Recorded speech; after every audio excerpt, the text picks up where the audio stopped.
कहते हैं ना, समय बड़ा बलवान और काल बड़ो शिकारी। ऐसा ही होता हुआ दिख रहा है पाकिस्तान के साथ। डोनाल्ड ट्रंप के आते ही अमेरिका में पाकिस्तानी खेल का उजागर हुआ है और करोड़ों डॉलर अभी तक जो झटके थे उसको लेकर एक बड़ा फैसला हुआ है। ट्रंप के आते ही डील खत्म हो गई है। तो वहीं यूएन में रूस के पक्ष में खड़ा हुआ है अमेरिका। एकदम से जियोपॉलिटिक्स बदल गया है। जियोपॉलिटिक्स में बहुत कुछ चल रहा है, हमेशा की तरह जानने को मिलेगा बहुत कुछ। आइए जानते हैं इन खबरों को विस्तार से। अमेरिकी राष्ट्रपति डोनाल्ड ट्रंप ने सोमवार को यूक्रेन युद्ध पर एक नया रुख अपनाया, जब वॉशिंगटन ने संयुक्त राष्ट्र महासभा में यूक्रेन पर आक्रमण की निंदा करने वाले प्रस्ताव के खिलाफ मतदान किया। यूक्रेन युद्ध शुरू होने के बाद ये पहली बार है जब अमेरिका ने संयुक्त राष्ट्र के अंदर कीव को समर्थन देने से इनकार कर दिया। संघर्ष के 3 साल पूरे होने पर यूरोपीय समर्थन वाले प्रस्ताव को महासभा ने 93 वोटों के साथ स्वीकार कर लिया, लेकिन अमेरिका के प्रस्ताव का विरोध करने की चर्चा सबसे ज्यादा है, जो ट्रंप के नेतृत्व में वॉशिंगटन की विदेश नीति में बड़े बदलाव को दिखलाता है। प्रस्ताव के खिलाफ 18 सदस्य देशों ने मतदान, जबकि 65 सदस्यों ने इसमें हिस्सा नहीं लिया। वॉशिंगटन ने मतदान के दौरान मॉस्को और रूस के सहयोगियों, उत्तर कोरिया और सूडान जैसे देशों का साथ दिया। नए पारित प्रस्ताव में युद्ध में कमी लाने, शत्रुता को शीघ्र समाप्त करने, यूक्रेन के विरुद्ध युद्ध का शांतिपूर्ण समाधान करने का आह्वान किया गया, जिसमें संयुक्त राष्ट्र चार्टर और अंतर्राष्ट्रीय कानून के अनुरूप नागरिक आबादी समेत भारी विनाश और मानवीय पीड़ा शामिल है। यह प्रस्ताव यूक्रेन के लिए जीत के रूप में सामने आया है, लेकिन ये कीव के कम होते समर्थन को भी दिखाता है। इससे पिछले प्रस्तावों की तुलना में बहुत कम समर्थन मिला है। वहीं भारत ने संयुक्त राष्ट्र महासभा के मसौदा प्रस्ताव पर मतदान में हिस्सा नहीं लिया। भारत उन 65 संयुक्त राष्ट्र सदस्य देशों में शामिल हुआ जिन्होंने प्रस्ताव पर मतदान से ही परहेज किया। इस बीच अमेरिका ने भी एक प्रतिद्वंदी प्रस्ताव तैयार किया है, जिसे संयुक्त राष्ट्र में रूसी राजदूत ने सही दिशा में एक कदम कहा था, लेकिन वॉशिंगटन के सहयोगी फ्रांस ने अमेरिकी पाठ में संशोधन पेश किया है और महासभा को कहा कि पेरिस, ब्रिटेन समेत अन्य यूरोपीय देशों के साथ मौजूदा स्वरूप में इसका समर्थन नहीं कर पाएगा। इन देशों ने अमेरिकी पाठ को फिर से लिखने के लिए दबाव डाला है। इन परिवर्तनों ने यूक्रेन की क्षेत्रीय अखंडता के प्रति प्रतिबद्धता की भी पुष्टि की है, जिसे अमेरिकी पाठ से हटा दिया गया था। अमेरिकी प्रस्ताव में इतना अधिक संशोधन किया गया है कि वॉशिंगटन ने आखिरकार अपने खुद के पाठ पर मतदान से परहेज कर दिया है, जबकि सभा ने इसे पास कर दिया है। यहाँ पर देखने को मिल रहा है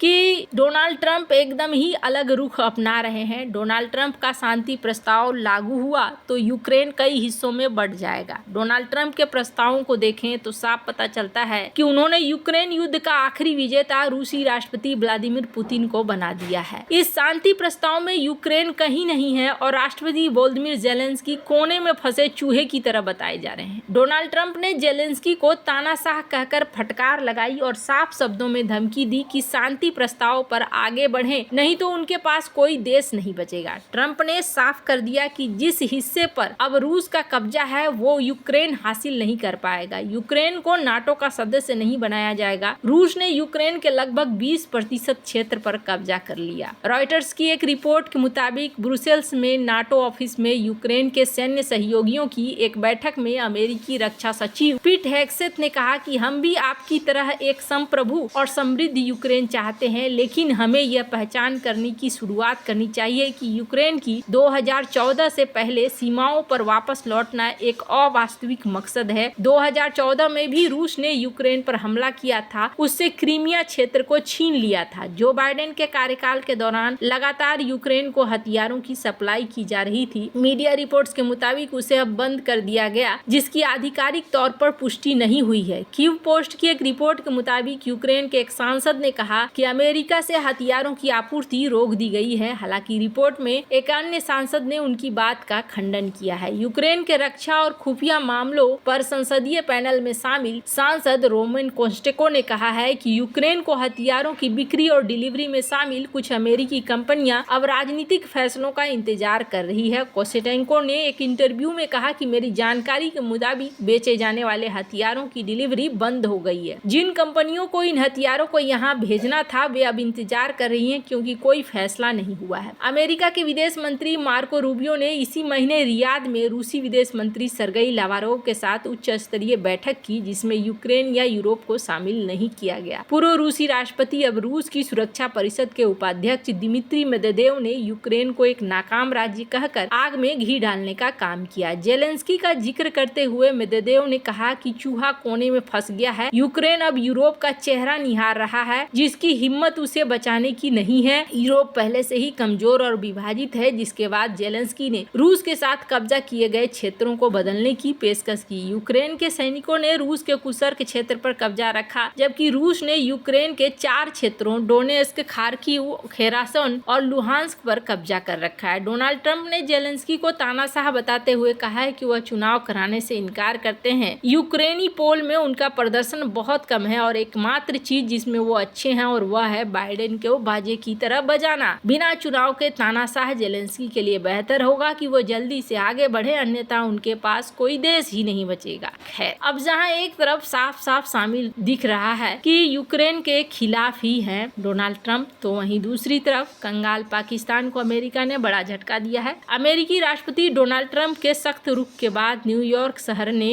पाकिस्तान के स्वामित्व वाले प्रतिष्ठित रूजवेल्ट होटल को एक प्रवासी आश्रय स्थल बनाने के लिए $22 करोड़ के सौदे को रद्द कर दिया है। ये फैसला ऐसे समय में हुआ है जब ट्रंप प्रशासन उनके समर्थकों ने अमेरिका में अप्रवासन को आसान बनाने के लिए अमेरिकी करदाताओं के पैसे के बेजा इस्तेमाल का आरोप लगाते हुए इसके खिलाफ अभियान चला रखा है। न्यूयॉर्क के मेयर एरिक एडम्स ने प्रवासियों को रखने के लिए बदनाम इस शेल्टर साइट को बंद करने की घोषणा की है। कहा जाता है कि इस होटल के 1015 कमरों में प्रति रात $200 से हजारों प्रवासियों को रखा जाता है और Roosevelt hotel shelter intake centre को मई 2023 में खोला गया था, जिसके लिए पाकिस्तान इंटरनेशनल एयरलाइंस के साथ 3 साल के लिए $22 करोड़ की डील की गई थी। इसे आगमन केंद्र और शरण चाहने वाले लोगों के लिए आश्रय स्थल के रूप में काम करना था। पाकिस्तान की सरकारी एयरलाइंस PIA ने साल 2005 में $3.6 करोड़ में इस होटल में सऊदी हिस्सेदारी खरीदी थी। इस तरह होटल में पाकिस्तान सरकार का मालिकाना हक है। न्यूयॉर्क पोस्ट की रिपोर्ट के अनुसार प्रवासियों की बढ़ती संख्या में शहर के अधिकारियों को रूजवेल्ट को शहर के आश्रय स्थल के रूप में उपयोग के लिए प्रेरित किया गया। मई 2023 से फरवरी 2024 के बीच में 1,73,000 लोगों ने होटल में सेवाओं के लिए साइन अप किया, लेकिन प्रवासी शेल्टर में बदलने के बाद इस होटल में कई समस्याएं आई। होटल के बाहर डेरा डाले शरणार्थियों को देखकर दक्षिणपंथी और यहाँ तक कि कुछ न्यूयॉर्कर भी भड़क गए हैं। ट्रंप और उनके समर्थकों ने डेमोक्रेट्स पर अमेरिकी करदाताओं के खर्च पर अवैध प्रवासियों को लग्जरी होटलों में ठहराने का आरोप लगाया है। ट्रंप के समर्थक और राष्ट्रपति बनने के रेस में हिस्सा ले चुके विवेक रामास्वामी ने होटल में प्रवासियों को रोकने पर नाराजगी जताई। रामास्वामी ने कहा कि अवैध प्रवासियों के लिए करदाताओं द्वारा वित्त पोषित होटल का स्वामित्व पाकिस्तानी सरकार के पास है, जिसका मतलब है कि NYC के करदाता वास्तव में हमारे अपने देश में अवैध प्रवासियों को रखने के लिए एक विदेशी सरकार को भुगतान कर रहे हैं। ये पागलपन है। ट्रंप ने हाल ही में जब भारत में मतदाता जागरूकता कार्यक्रम के लिए USAID $2.1 करोड़ के आवंटन की बात कही, उसी समय पाकिस्तान के मालिकाना हक वाले होटल में घोटाले का खुलासा किया था। ट्रंप ने कहा था कि बाइडेन प्रशासन ने न्यूयॉर्क शहर के एक अनिर्दिष्ट होटल को $5.9 करोड़